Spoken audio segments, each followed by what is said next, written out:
안녕하십니까. Ladies and gentlemen, good morning. I'd like to welcome all of you to the 17th Jeju Forum. From now on, we are going to start the session under the theme of Public Diplomacy Policy of Korea as a global pivotal state toward peace and coexistence.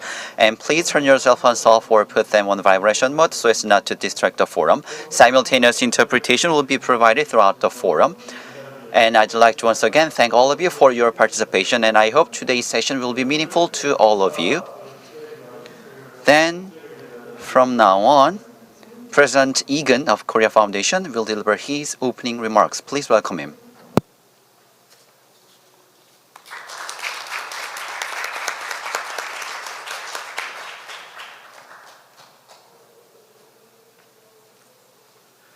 네, 안녕하세요. Good morning. I'm from Korean Foundation. My name is Ilgun, President of Korean Foundation. So actually, it's quite awkward to make an opening remark at this kind of venue. So instead of giving the opening remark, let me kind of set a background of the session. Ministry of Foreign Affairs are doing much diplomatic activities, and the direction of the diplomacy are set by the foreign policy of the nation. And according to this direction, diplomatic officers are doing multiple activities in and outside of Korea.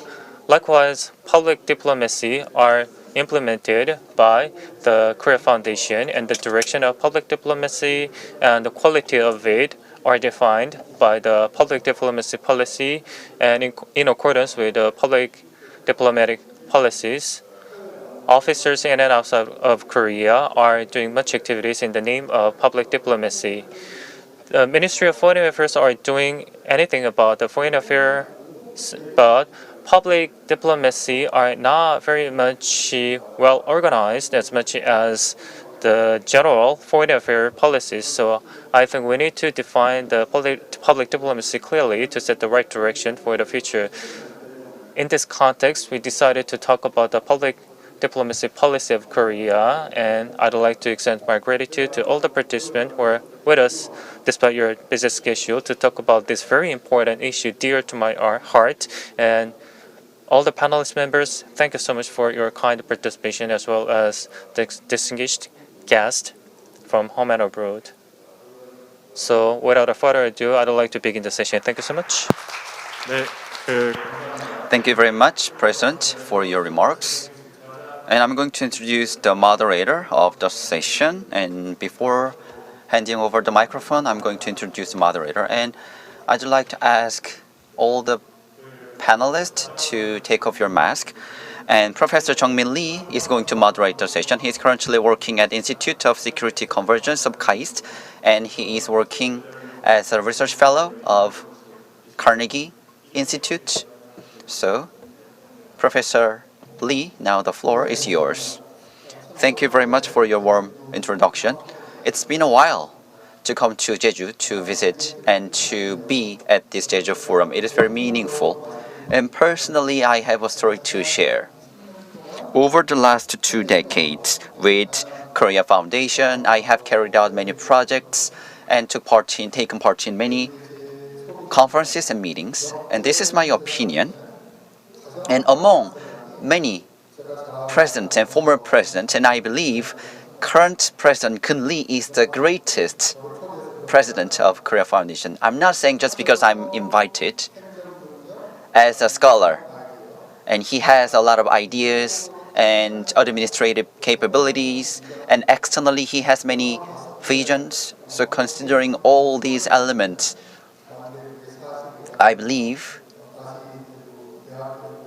he may be returning to university, maybe returning to academia, and will be able to make contributions to public diplomacy of Korea. At a conference like this, usually presidents and staff members are being focused on, but usually working level staff members are doing a lot of things. So in preparing this event, I believe for the last few months, a lot of administrative efforts have been made, and Korea Foundation have made a lot of efforts in organizing this event. So taking this opportunity, I'd like to thank all the staff members of Korea Foundation for your efforts. There are 3 principles. First, time management. Second, I should do my best to make the session interesting. And third, I'm going to ask unexpected questions to panelists. So after coming to here with plain, and if you make a boring questions and boring remarks, then it'll be useless. So yesterday, actor Jung Jae Lee was awarded with Emmy Awards. So it got me thinking that professors like me and Tae-hwan Kim, compared to our papers, we do not have as large impact as actor Jung Jae Lee has on the world. Anyway, so this is how I'm going to proceed and moderate the session. From the ambassador, I believe you must have prepared a PPT slide, but please be brief and deliver your remarks in 5 minutes. And before delivering your presentation, I'm going to ask a question first. So currently, ambassador is working as public diplomacy ambassador. So I believe he is well positioned, and he is thinking about public diplomacy 24/7 and carrying out many activities regarding it. So almost all departments in the country is doing their own public diplomacy. But in the past, it was under the management of Ministry of Foreign Affairs. But in your opinion, if public diplomacy policy is the one that Ministry of Foreign Affairs is doing best, then why is it? And what is the secret behind the MOFA's success? 예, My name is Ji Sang-hwa, Public Diplomacy Ambassador of the Ministry of Foreign Affairs. As I expected, Mr. Lee Jung-geun gave us the question out of sudden, and thank you so much for the good question. To put it very simply, the biggest power of the Ministry of Foreign Affairs when it comes to the public diplomacy would be the overseas offices, 180 overseas offices. I spent the 4 years in Myanmar, and I came back and designated as a public diplomacy ambassador.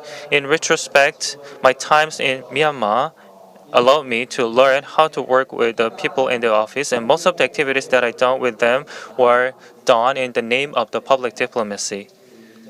So, like the professor just said, public diplomacy is not owned by the Ministry of Foreign Affairs. All the ministries of Korea, youngsters, municipalities, individuals, and 7.3 Korean people outside of the Korea are all need to join the forces when it comes to public diplomacy. Still, the Ministry of Foreign Affairs has one competitive edge because we need to put all those things together. That integration power are owned by the Ministry of Foreign Affairs. Thank you very much, Ambassador, for your remarks. So you are quite great ambassador and diplomat. And next, Professor Ayaan Kadir of Ewha Women's University is here with us today. He is quite a fluent Korean speaker, and I'm going to ask a question. Before you coming to Korea, before you neutralizing to Korea, and after that, you are seeing other countries from the perspective of Korea. So, in your opinion, Korea's compared to other countries' public diplomacy, like China or Japan, what is your opinion on Korea's public diplomacy? And it is difficult to make a comparison with neighboring companies, but whenever I talk with a student, I always say that as a general citizen, we usually experience other country by paying a visit to that specific country or get information through the media outlet. Or maybe you invite some foreigners to your country to learn about those countries. My institution also provides such programs as a course, and that course is also about the meeting between Koreans and non-Koreans, which will be the first stage where Koreans can meet the non-Koreans. Likewise, I learned about Korea because of the World Cup game back then, and then I went to New Zealand and happened to meet some Koreans. And also, I went to Korea to meet my old friends, Korean friends. So those first steps can be kind of a chance for us to let you learn about a specific country.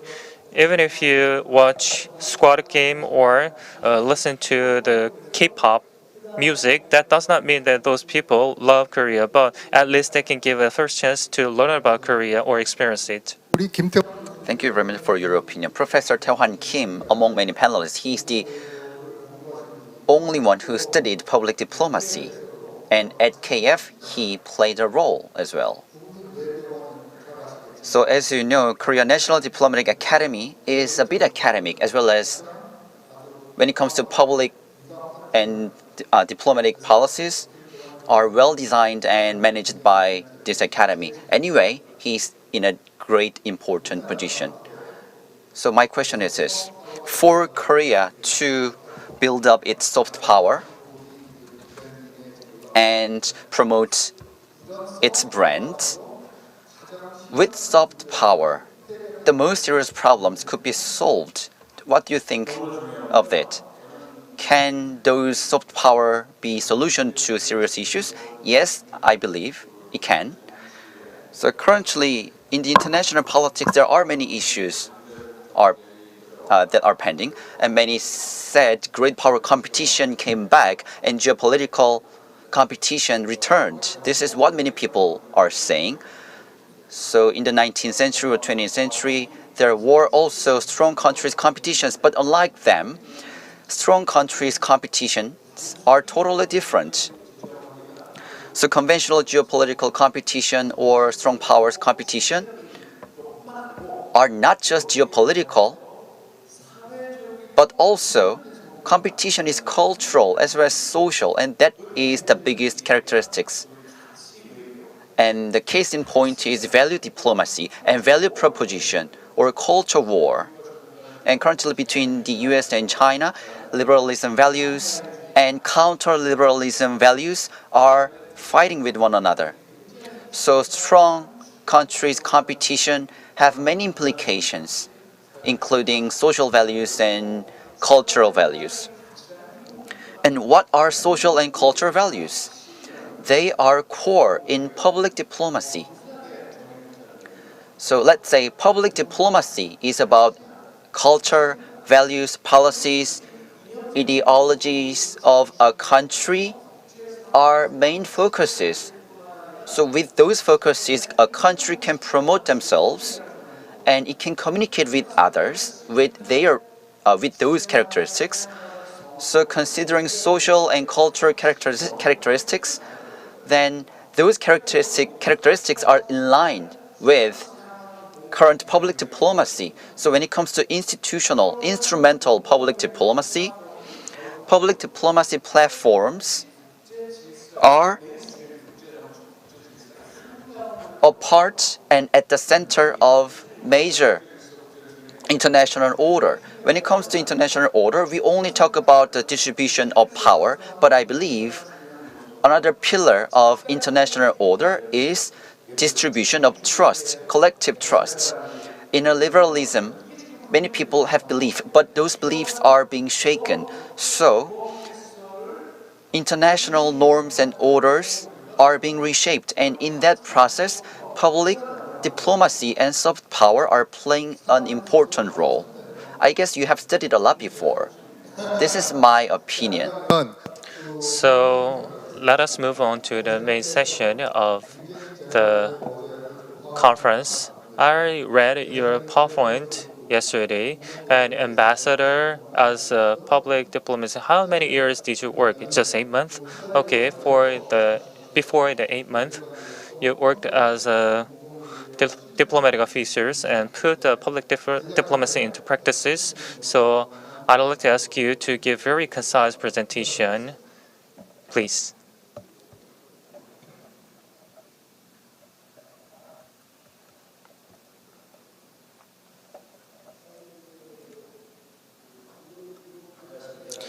Once again, good morning. My name is Lee Sang-hwa, the public diplomacy ambassador. Actually, I prepared a 10-minute long presentation, so I expected that my presentation will last at least for 10 minutes, but the moderator asked me to give a more concise presentation, so let me do as much as I can.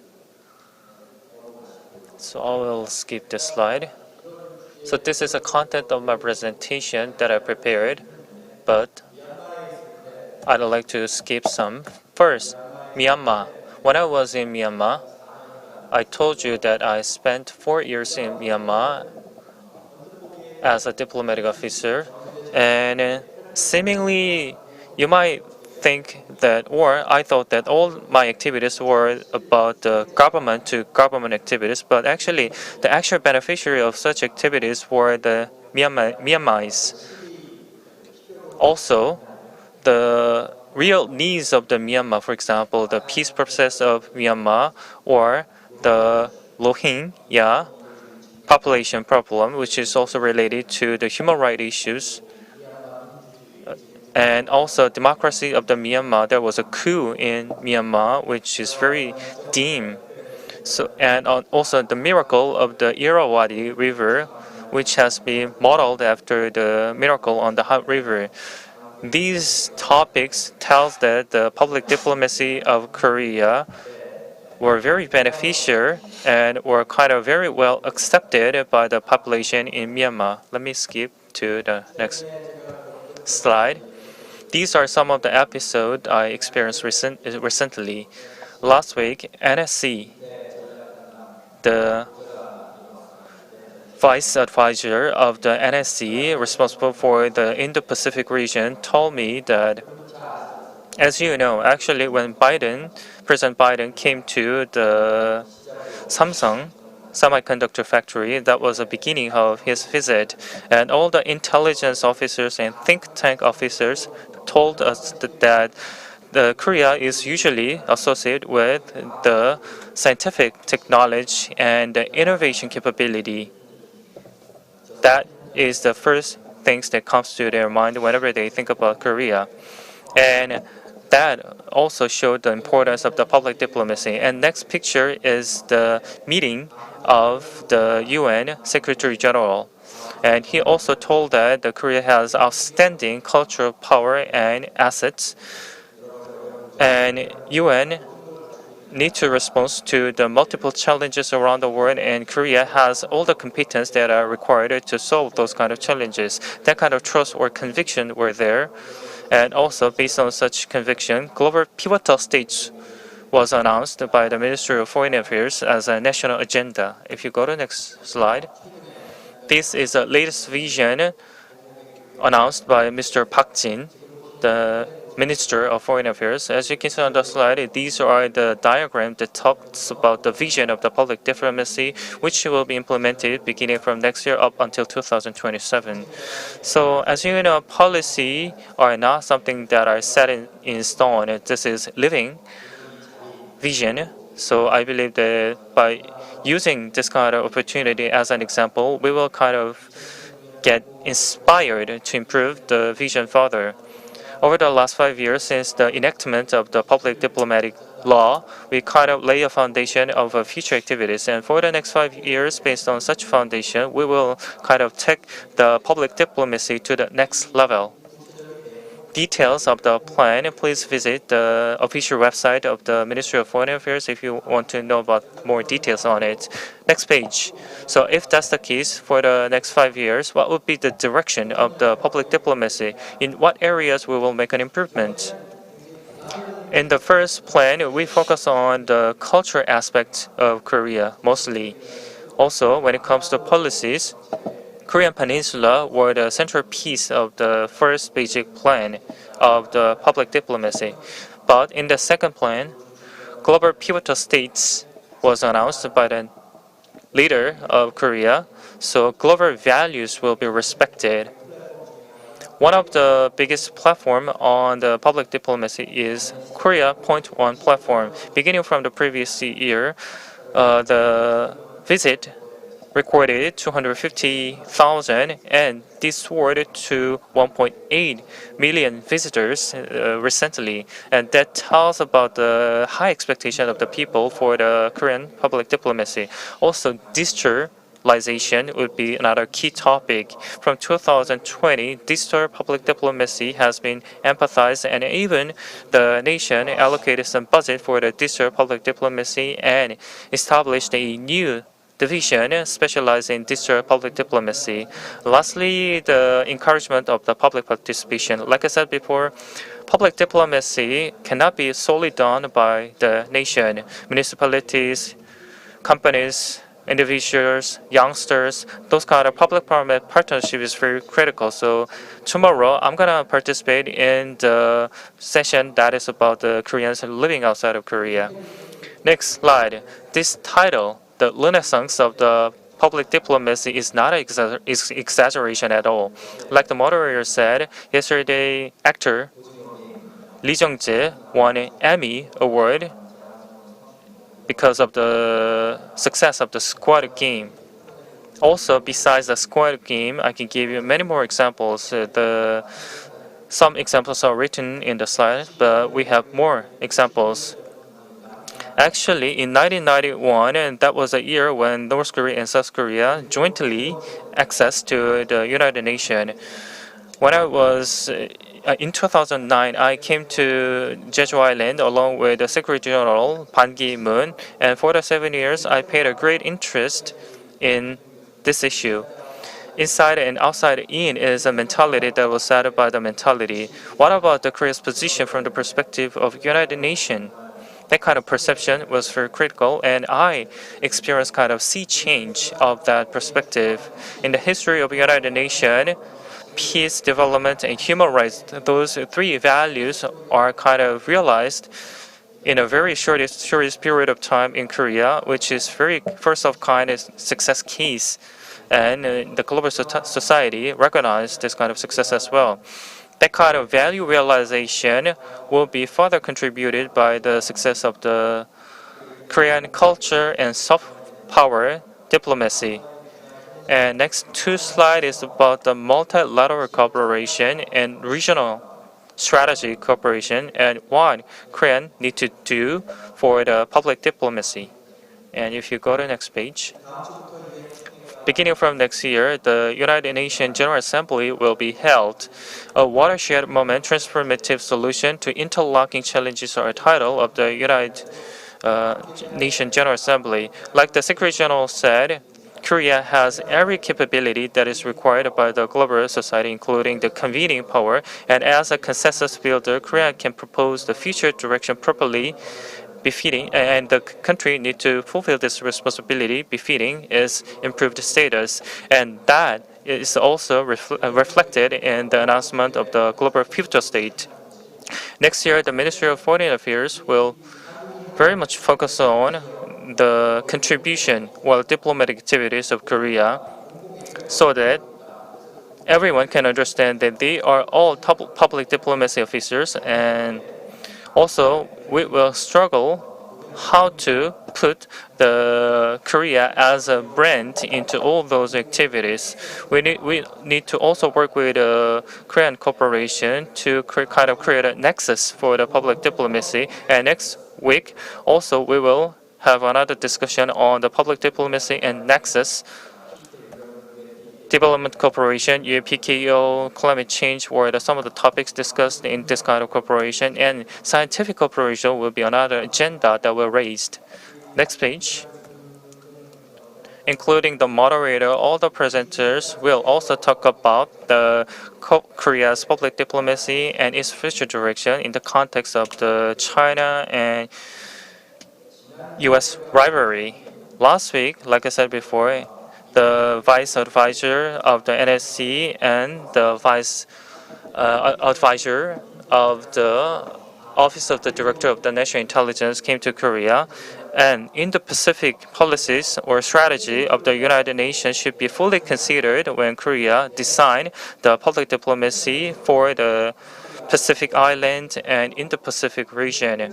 So we need to utilize the concept of public diplomacy to do some kind of development cooperation with the Indo-Pacific region, and that will be one basic direction of the Ministry of Foreign Affairs. Likewise, EU have their own Indo-Pacific strategy, and Korea is also regarded as a core partner of this plan. And Czech Republic and the host country of the NATO and Poland will also join the seminar that will be held by the NATO as well. these are some of the policies of the public diplomacy of Korea, and I'd like to share some of my thoughts on this kind of task. I always go outside of Korea at least 3 times a month, and whenever I go outside of Korea, I realize that the Korea's technologies or the cultures are very much expected by many countries around the world, and they even complain that more Korean diplomat officers must come to their country because the demands are so high. The kind of imbalance between supply and demand must be solved both by the government and the private sector as well. So that's why I said public-private partnership is a key to public diplomacy. I have engaged in the ASEAN relation matters and affairs, and whenever I go to ASEAN country, you can feel the craze or fad for the Korean public diplomacy or Korean culture. However, that does not mean that the image or brand of Korea can be automatically improved. So that's why the nation announced the global public pivotal state policy, and we need to be more wise how to make a connection between the two different topics. Lastly, we know and understand that the soft power is a key to earn the hearts of the people around the world. But let's say that far away from Korea, in the Latin America or African region, you might earn heart from population in these regions, but you also need to pay attention to the neighboring countries because the relations with the neighboring countries has been kind of getting worse recently. So that will be very challenging going forward. So we need to also pay attention to the relation with the neighboring countries so that we can use the power of the public diplomacy to kind of thaw the relation with the neighboring countries. I hope that we can have discussion on these 3 topics. Thank you so much.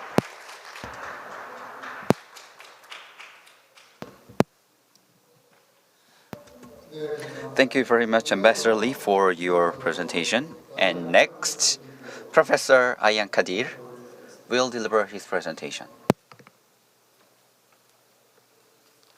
예, 안녕하세요. Good morning. My name is Ayan Kadir from the Ewha Women's University. Today, actually, all the participants here among you or among the YouTube viewers, you might not familiar with public diplomacy or haven't heard of it. So I was asked to talk about the definition of the public diplomacy. So I'll be very quick to finish my presentation. Among many topics, actually, the moderator and the first speaker just said that the public diplomacy is in kind of sync with the foreign affairs policies. Some even sees the public diplomacy as a supporter of the foreign affairs policies. First definition, public diplomacy supports the achievement of the foreign affairs goals to influence the non-Koreans or create a relationship with them through communicative activities. So-called the national image can be reinforced or aggravated by the public diplomacy, but the national image is not just the sole goal of the public diplomacy, it's more than that. Especially the US has been using the public diplomacy for quite a long. During the Cold War time, the rival was the Soviet Union to earn the heart of the third countries back then. The US really focused on the utilization of the international broadcasting to do some public diplomatic activities. Even today, those kind of international broadcasts are some of the tools used by the United Nations. So what is the difference between the activities back in the Cold War times and those of today? I did some study, and according to the ACP report, in each region, the U.S. has a kind of a connection point for the public diplomacy. The U.S. has been using the public diplomacy for multiple purposes, according to this study. To summarize some of the findings of the study, like Professor Kim said, the U.S. kind of trying to improve the awareness, kind of improve the image of the U.S.-centered the diplomatic activities, because China, the Soviet Union, Iran, or terrorist activities are also actively using the public diplomacy as a tool to propagate their ideas and thoughts, and the U.S. trying to respond to it to spread the value of the liberalism and democracy. This kind of democratic values are much spread by the public diplomacy of the U.S., and also public diplomacy are used for the benefit of the democratic nations across the country. These are some of the quotation I extracted from those studies. From 2013 up until 2020, the U.S. is the single nation that spent the most into the public diplomacy against the Iraq terrorist groups. Also, Russia and neighboring countries of the Russia are also active user of public diplomacy. Ukraine is also 11th. When compared to 2013 and 2020, the budget tripled, and in going forward, the budget will only going to be greater and greater. So the influence of the Russia is quite substantial, and it is being kind of challenged by these kind of countries, especially countries where the biggest number of the terrorist groups are actively using the public diplomacy. For example, the Ukraine. Recently, Ukraine and Russia fought, and if I look into the Twitters of those two countries, you can also see that the framing war is going on top of the physical war. Ukraine are trying to kind of receive the support from the European countries. They are asking for support, and also Volcrane of the Russia are very much tweeted by the Ukraine users, and Russia also used the term special military operation instead of using the specific term war, or they are trying to manipulate the press release by tweeting this kind of words. Another example, Kosovo, because recently I had an interview with the EBS, and I asked a lot of questions about the national image back then. And I also told in the interview that country like Korea, I believe that the president will share my thought. Korea is the advanced country. So the presence of Korea is substantial already, and that kind of presence cannot be the sole target or goal of the nation, because it has to do more than that. But in contrast, small country like Kosovo need that kind of presence or visibility still. That's why the national image is still a big agenda for them. They always saying that they are young Europeans, and they are trying to kind of get a recognition from the European country. They are part of the Europe, they are not part of the Russia, are being kind of empathized by this kind of small country, Kosovo. Russia and US, these big nation or a newly emerging big country like Korea need to do more than just getting recognition from other powers. Like I said before, Mr. Kim talked about the international order briefly.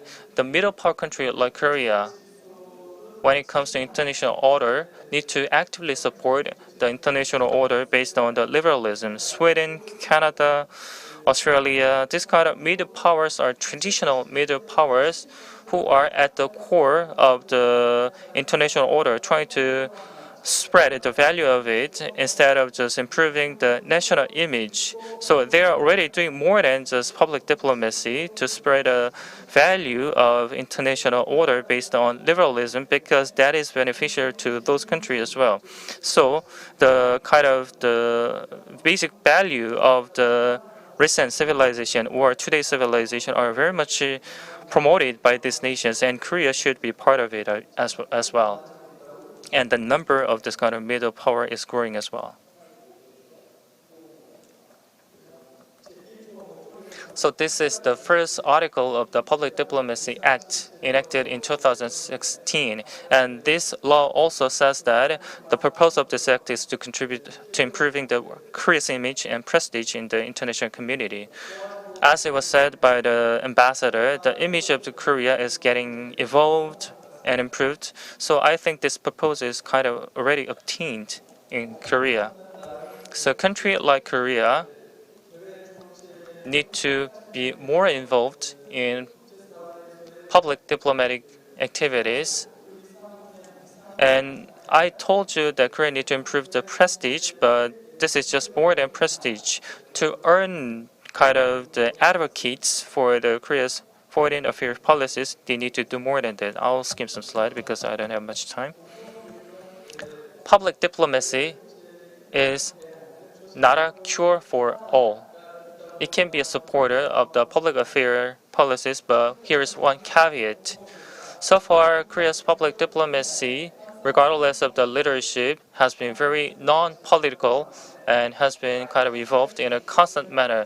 But one caveat you need to pay attention to is that since you have a new concept, public diplomacy, foreign affairs policies, if the foreign affairs policy changes, public diplomatic policies can be changed totally, especially when it comes to North Korea policies. In the previous government, during the Moon administration,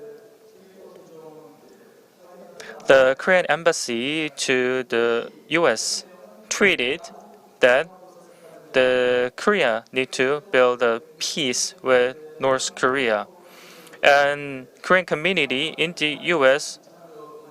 sometimes did not agree with this kind of idea, especially the conservative Korean community in the U.S. did not really agree with this kind of idea. But things will change because the leadership has changed, and in the next leadership, the direction might change totally as well. And if the country has no consistency, it will be very challenging.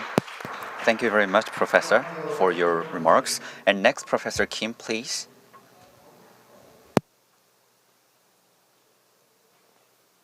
감사합니다.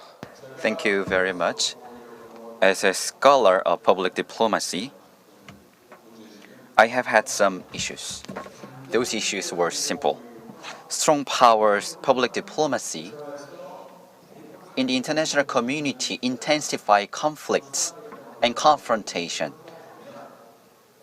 Under that circumstance, non-strong powers, in particular Korea and other middle powers, what should be their roles? This is a question that I have had. I have prepared a long PPT slides, but I'm not going to touch upon every slide one by one. But let me touch upon this. I have two viewpoints regarding public diplomacy. First is instrumental approach. It is about informed influence. It is a conventional textbook public diplomacy approach. And the other approach is identity approach.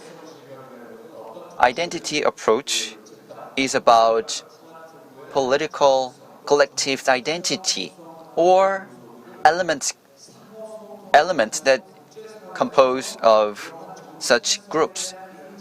So recognition of identity is pursued by public diplomacy under the theme of identity approach. And in that process of interaction and in the process of pursuing recognition, you should not just impose your own opinions. So your identities or peace, phenomena in the world, war, security, climate change, these issues should be shared by other parties as an intersubjective meaning. So you need to build a meaningful structure, and in that structure building process, you can socially structure relations with others. And I believe that is the core element of public diplomacy. And these two are not exclusionary with one another. With these two approaches, I have created some typologies for public diplomacy. First is about relations, and second is about identity. So you can see x-axis and y-axis in this slide. So there are 4 ideal types of public diplomacy which I believe are available. And I'm going to skip further detailed information. First, you can see monologic approach. It is about just telling your own story. And second is dialogic approach. You can have a dialogue to create relationships, but the focus of dialogue is still yourself. And then third is transnational public advocacy. And on the bottom side, you can see the third and fourth quadrant. And these are going beyond your self-identity, and your identity is being expanded in the third and fourth quadrant. So humanity-centered identity will be the ultimate goal as well as an most ideal goal. So let's see public advocacy. It is not about your self-opinion, self-image. It is about advocating transnational public issues. And last but not least, you can see co-constitutive public diplomacy approach. It is about, with foreign politics, you can create communities. It is a process of building communities. And one characteristic of this is your identity and your subjective identity might be compromised, and you should be willing to make compromises. Then co-constitutive public diplomacy approaches will be available. So ever since 2019, as for public diplomacy until 2022, we have established public diplomacy plans, and with local governments and with central governments and 17 local governments and provinces, we provide reports, and about 17 central government institutions are carrying out 1,000 programs, and local governments have carried out 2,000, and in a total 3,000 programs are under operation. And according to the topologies, I classified all those programs into my topologies, and you can see the result of the central government and local governments. What I want to say is that I didn't do research for the last 5 years. I researched 2 years for central government and 2 years for local governments, but they have something in common. 85% of programs of central government and 94% of local government programs are self-centered public diplomacy programs. Those programs are all about promoting themselves, promoting our culture and history. In one word, if you put K prefix to the word, then everything can be represented by Korea. So my point here is this. Under the circumstance of international order today, so bifurcation of values are polarized, and in the 21st century communication context, self-centered public diplomacy is of course important, but you should not go all in for this public diplomacy which is self-centered. So when it comes to international politics context and global communication, the direction and the path we need to take on going forward is co-constitutive public diplomacy as well as public advocacy public diplomacy. These two approaches are important. To that end, normative public diplomacy should be the one we should pay attention to. It's the prime time. Then, what is the norm and what specific values we need to look at? I believe shared value, shared interests are the answers. So of course, declaration of democratic and free liberalism values is good, but whether we need to think about the meaning of the declaration of liberalism values by Korea. We need to think about it one more. So the identity of Korea's public diplomacy as a pivotal state, I believe that is important identity, and I believe there are 3 meanings in it, but I'm not going to elaborate them due to time constraint. So anyway, normative public diplomacy.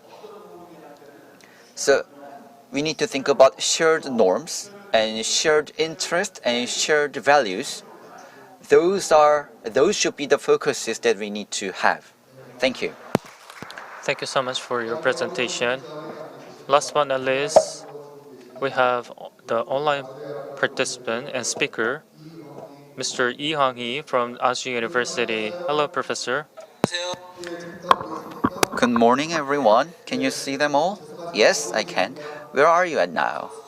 And currently, I'm in Jeju University, Suwon, Gyeonggi Province. It would have been good if you would come to Jeju Island to take part in this forum. Anyway, so delighted to meet you online. Anyway, please briefly deliver your presentation. You are an expert in strong powers diplomacy, so please deliver your presentation. I'm going to talk about economy and security and how to expand the scope of Korean public diplomacy. So I'm going to share my opinions on them. So US-China rivalry is getting intensified, and ever since the outbreak of the COVID-19, the two countries' relations have been worsening. Because of these strict quarantine measures, China has not enough capabilities for public diplomacy and cannot afford it. But US-Korea relations have been improved. But recently, Semiconductor Acts and Inflation Reduction Acts were enacted, and after the enactment of those two laws, there is a saying that those two acts are quite negative. So with that in mind, I'm going to talk about our public diplomacy. So US-Korea relations is the main focus of President Yoon. So there are so many expectations for it, but there are some other side we need to look at. So when it comes to public diplomacy, Korea-US relations have enough room for improvement.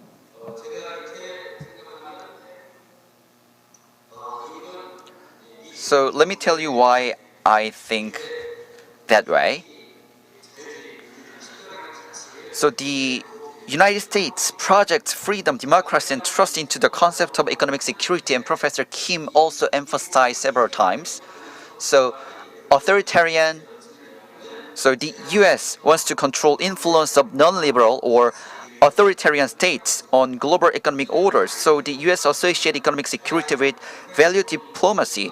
So recently the US has emphasized on ally shoring or friend shorings for supply chain reshaping, and also the US wants to further solidify multilateralism and solidarity with like-minded countries, including allies and partners. The case in point is the IPEF. And the case in point is Taiwan.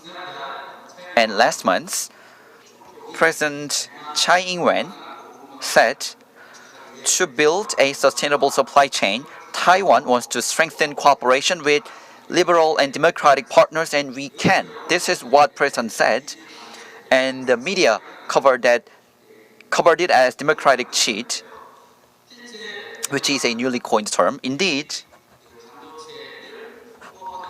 to promote its semiconductor industry, Taiwan has been very active and has been carrying out public diplomacy policies. And as you know, the world's largest foundry, which is TSMC, the tour for its factory has become a major popular course for many US visitors. And I believe we can play a more important role going forward, but still, we have not paid many attention to it. And after the enactment of Inflation Reduction Act and Semiconductor Act, the US and Korea relations have been a bit shaken. Under the circumstance, filing a suit to the WTO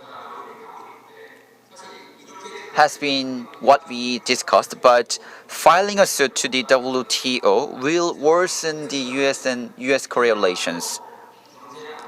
So I believe it's the right time to more actively persuade and push forward public diplomacy policies. So for politicians, businesses, and industry associations and research institutes, we should promote more outreach activities. And currently we are not emphasizing this. Many Korean companies are making investment in the United States, so they have created a lot of jobs in the United States. And US President mentioned Korean companies creating jobs in the US. Then how many jobs? We should think about how many jobs are created, and we need to emphasize jobs we created in the US, which will have a positive impact on US-Korea relations. And Korean companies' investment in the US will make contributions to the US security as well.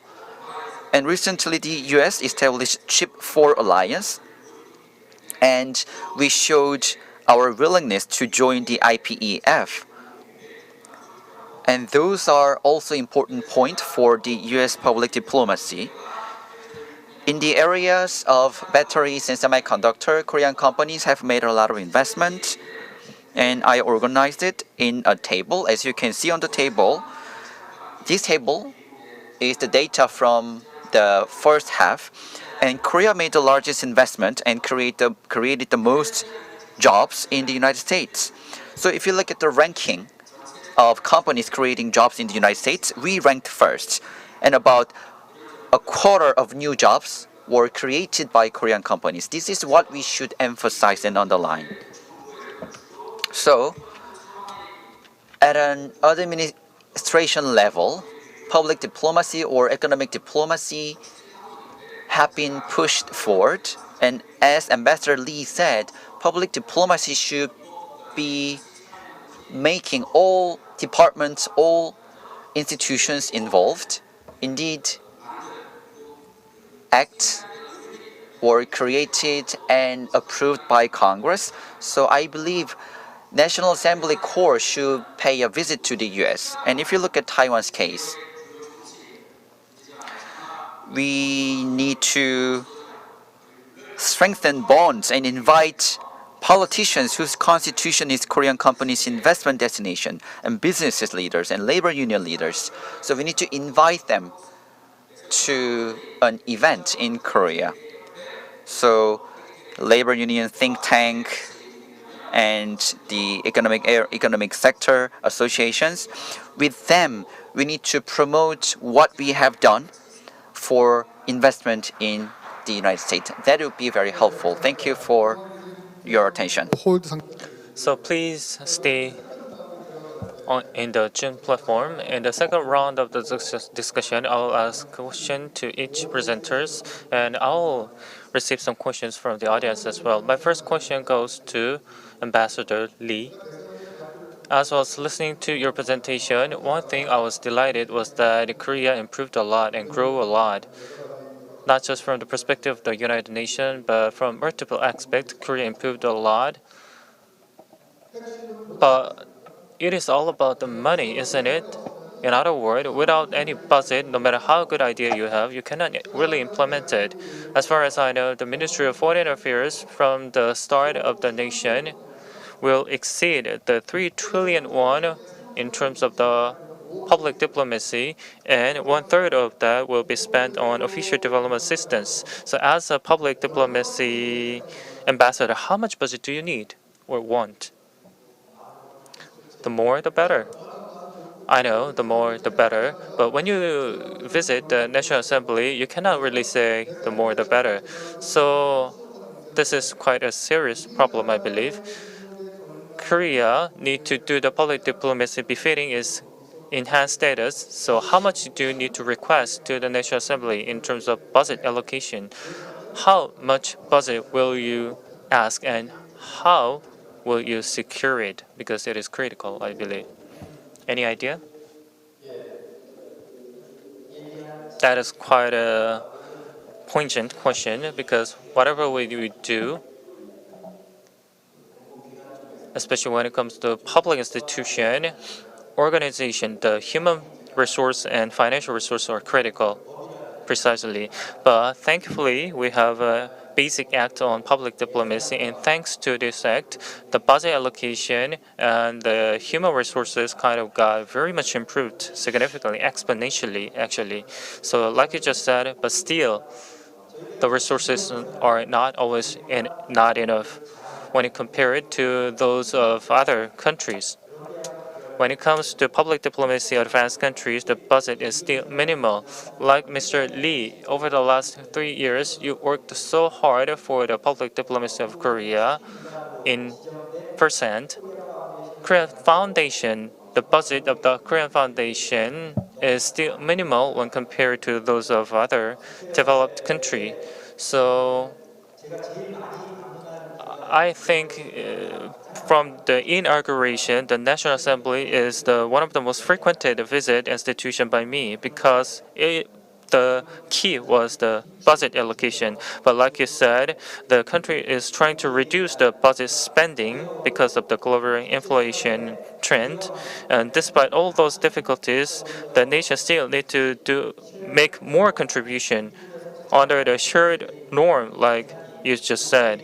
Especially ODA. Besides ODA, the budget allocation is still too small and too challenging to be expended. But I will keep making effort to get more budget from the National Assembly. And one thing I'd like to say to the audience, taking this opportunity, is that, as I said repeatedly, public diplomacy needs to improve further. And in order to make it happen, private sector engagement is critical. On top of the public engagement, your voices must be amplified so that I can speak louder to the National Assembly. I ask you to be the supporter of the public diplomacy. Thank you. 다음은 제가 And next, I'd like to ask a question to Professor Ayan Kadir. In your presentation, you talked about the consistency of the foreign policies. North Korean policies, the U.S. policies has been continuously changing, and that happens in most of the democratic country. But the problem here is that, like the ambassador said, non-governmental public diplomacy will be expanded continuously, especially by the hands of the corporation. So from your perspective, Korean companies, what they need to do to make a contribution to the public diplomacy of Korea, and in that contribution, how the government can give a helping hand to companies. Because many people are talking about the economy and the security, and that kind of thing can be achieved with the corporation, with the company. Will it happen? Personally, I believe that, like the ambassador said, the role of the private sector is critical. But company is one thing and private sector is another, because companies usually have their own kind of strength. Of course, they have kind of private interest. So instead of just directly engaging in public diplomacy, they are kind of trying to make an indirect engagement. In case of entertainment companies, they can be very misunderstood by the public if they directly engage in public diplomatic activities. For example, movie makers cannot really engage in it because it can be seen as a kind of compliance with the specific administration. So you need to give kind of freedom to some companies so that they can do business as usual and make good films and music. And in that process, what the government need to do is that after the production of such pieces, let's say that someone like K-pop music or K-drama or K-film, if they recognize those kind of fans, the nation need to struggle what they need to do with those people, how to invite them as a traveler or international student, or like the ambassador said, how to make them support the Korean foreign policies. So need to kind of create a kind of first experience for them to approach to Korea. Otherwise, the public diplomacy by corporation or companies will be very much misunderstood. For example, the president of Hanwha did the same. They had a meeting with someone and kind of put that meeting into the press release. The president of Hanwha met someone.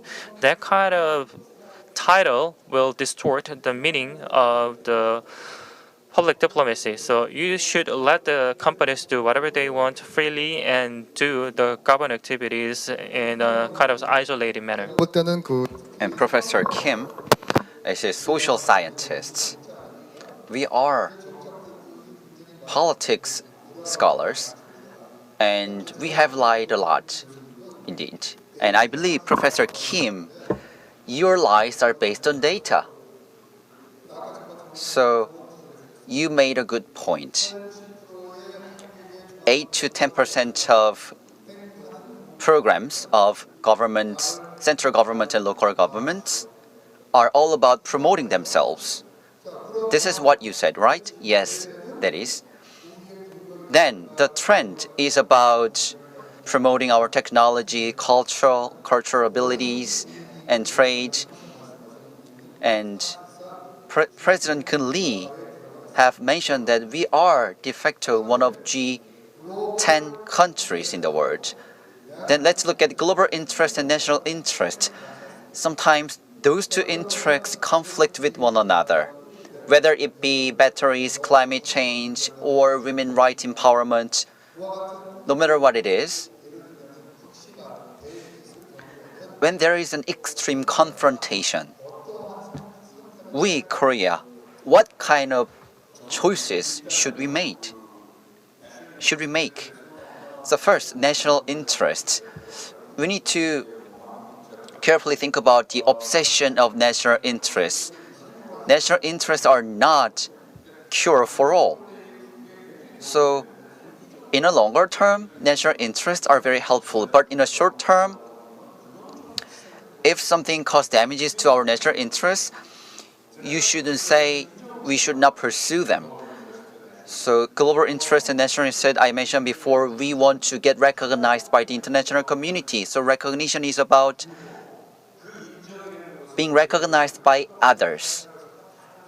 Let's say we have created many slogans, Dynamic Korea and Creative Korea, but they are useless because others have their own perspectives of viewing us. So their perspectives and views are the critical ones in recognizing us. So what is important is role. So I use the term role identity. So subjective role identity of Korea and the international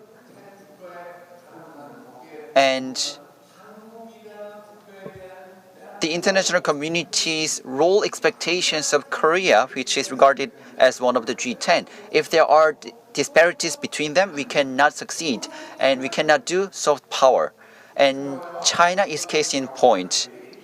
So there are some gaps when it comes to identity and capabilities of China and the international community's views. So global interests are objective interests and our national interests are subjective interests. So from the perspective of global interests, I believe there would be a role to be played by Korea. We need to find out what it is. So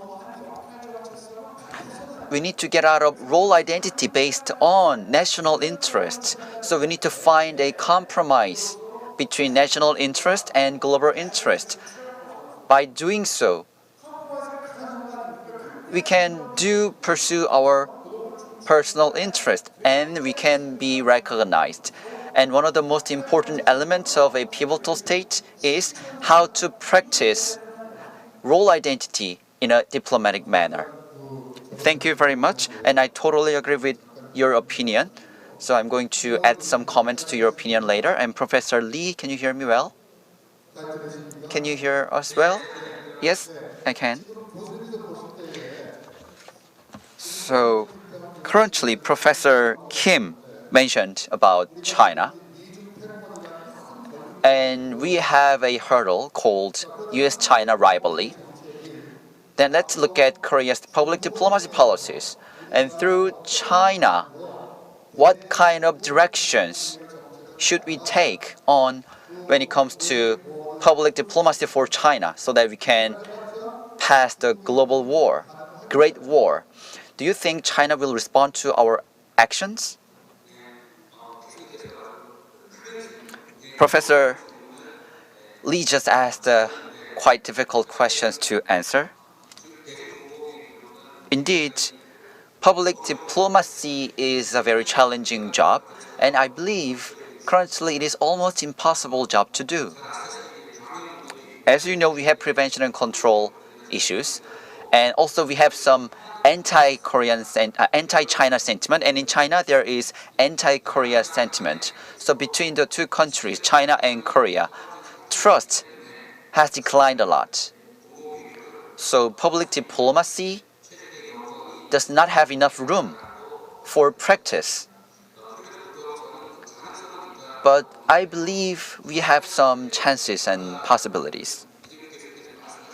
As Professor Lee mentioned, the Korean wave has been recognized in the international community. And in China, Korean wave content is not officially distributed, but China is well aware of Korean culture and they consume our culture. So, of course, public diplomacy between the government has been severed, but informal public diplomacy is still going on. And this is what I believe. And going forward, they will be able to, in a longer term, help improve relations between Korea and China. And Korea is recognized as a role model in the world, and President Lee and Professor Kim mentioned that we are recognized as indeed one of the G10 countries, and many said the West and the East advantages and fortes are well combined by Korea. And in terms of science and technology, or Korea's economic scale and territory size, Korea is recognized as one of the very advanced countries. That is why China wants to exchange and trade with us. So, when it comes to Korea's public diplomacy, China needs our public diplomacy programs. So, in a longer term, through public diplomacy, we can improve Sino-Korea relations, and this is what I expect. Thank you very much. So before I do the wrapping remark, is there any question from the floor? So do you have any question to any speaker among the audience? Actually, back there, please identify yourself, affiliation first, and ask a question to the specific presenter. Hello everyone, I'm from Consult Worldwide. I'm Lee Junbo, representatives of Korea. We are working as an INGO. Whenever I travel a lot in Asian region, I feel the great expectation for the public diplomacy. I joined many African-facing events in Korea, and I learned that the pivotal state is the right term to describe the current situation because the Korean need to play a role as a leader, and it was kind of underappreciated. So I personally thank for the creation of this kind of term. Professor Kim actually made a good presentation. The target-oriented or the self-oriented diplomacy was the past trend. But whenever I attend the international conferences, one thing we always do is that, for example, the attraction of the expo to the Busan region. I'm not trying to kind of defy it. This is something we need to welcome, but can you be very concise? So the question is that we need to understand that the public diplomacy is all about the actuality, but in many of the cases, the public diplomacy failed to reflect the actual reality of the society. So what do we need to do to put that kind of reality into practice? I have a question to the ambassador. I really understand your concern about the Busan Expo. I fully agree with it because in my presentation, I briefly told you that the Ministry of Foreign Affairs, whenever do the public diplomacy activities, need to pay one attention to it. The PR or PR, if you focus too much about the PR aspect of the public diplomacy, it will not be well received by the public. Instead of just chanting the slogan, you need to kind of make actual moves and create kind of actuality of the public diplomacy. One thing I can propose is that back in my days in Myanmar, one thing I did was that as part of Korea's ODA effort or the development cooperation activities, we did some diagnostic device distribution event, but instead of just giving one-off event, we tried to work with the Myanmar population to let them understand why this is beneficial to the country. Like I said, in the Myanmar peace-building process, the Myanmar peace-building process has one commonality with Korea because Korea experienced the war likewise. So what kind of contribution can be given by Korea to the Myanmar population? And in the peak of the Korea pandemic, one commonality between the two countries was the general election because Korea had a general election during the pandemic and many people wanted to know how to do the general election in a very safe and hygienic manner or orderly manner. So that kind of information was shared with the Myanmar Central Election Committee to let them know how to do the safe general election despite the pandemic. So those examples tells that all the activities should be explained in a good manner so that people can understand the benefit of it, and by doing so you can improve the acceptance, and that kind of lessons help them to better accept the public diplomacy of Korea. Thank you very much. So we are going to wrap up the session. I'm going to wrap up in a reverse order. So Professor Lee, so you talked a bit more about China. The United States is a great ally, an important ally when it comes to Chip 4 or IPEF. So in terms of economic security, RACOS alliance will change going forward. So what is interesting is this. Of course, our public diplomacy for US is important, but from your opinion, US's public diplomacy for Korea, what do you think? How it should change? And for the MZ generation, RACOS alliance is just recognized by military alliance. But if RACOS alliance is recognized as alliances for many areas, then it will be great. Then, what kind of advices would you like to give to the US government? So, another difficult question to ask, and I believe the US has many values, and the advantages of those values should be promoted more. The US is the most comprehensive culture and has the most comprehensive markets in the world. So, thanks to that, we were able to grow together, and now we are an advanced country. So Korean companies and industries and Korean culture, we need to think about how those are consumed by the United States. And if we are able to show how our products and cultures are consumed in the United States well, then we will be able to solve some misunderstandings in the US. Professor Kim, I totally agree with your opinions.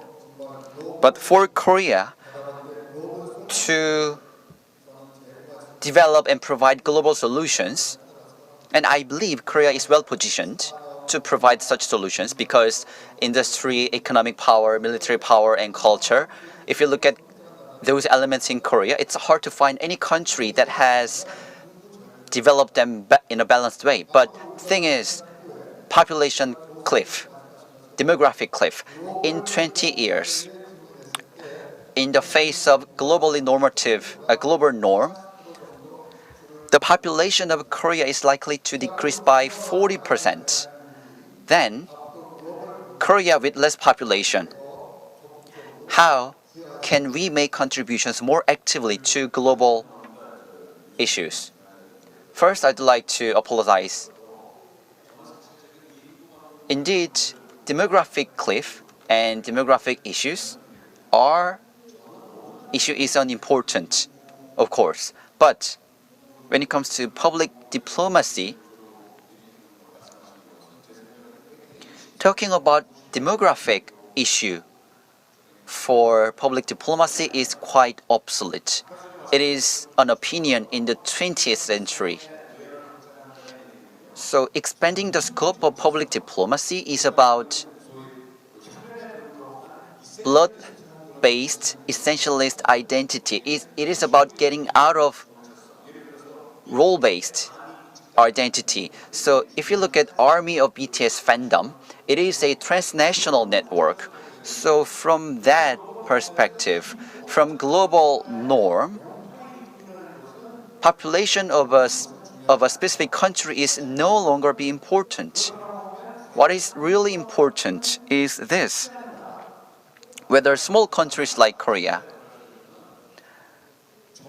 those countries can play a role, and the government should pay a bit more attention to this area. And we have heard an opinion from representative from INGO. Between central government and local government, communication is being carried out very well based on data and white paper. But still, there's no communication line of the government with Korean NGOs. And going forward, TAN, Transnational Advocacy Network, is established. So digital public diplomacy will be very important, and I totally agree with that. And to that end, INGOs, international and transnational advocacy networks, they should talk about shared issues and values when it comes to public diplomacy. And they need to think about how to associate and how to align. And that will be the most important issues going forward. Professor Ayan, in your opinion, concisely, public diplomacy should be designed as a policy, but what would be the biggest obstacles in the process?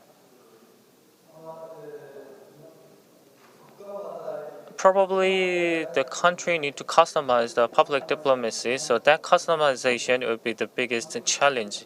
Because in case of Korea, actually, the U.S. is the centerpiece of the public diplomacy, and other countries are trying to copy what has been done by the U.S. But at the same time, they need to customize led by the embassy of each country. So that kind of customization would be very challenging. Lastly, Ambassador, over the last few decades, Korea has done much foreign policies, and we have been behind the U.S. because U.S. outshined Korea in terms of diplomacy and also democratization. But now we are on a par from any perspective, or even we are kind of outshine the Japan in some aspect. So in order to expand the public diplomatic activities of Korea further, from your perspective, in order to be the pivotal state of Korea, do you think that it is possible even? I do believe that we have a good chance to be the pivotal states because when I was in Myanmar, Korea, China, Korea, Japan, public diplomacy were compared.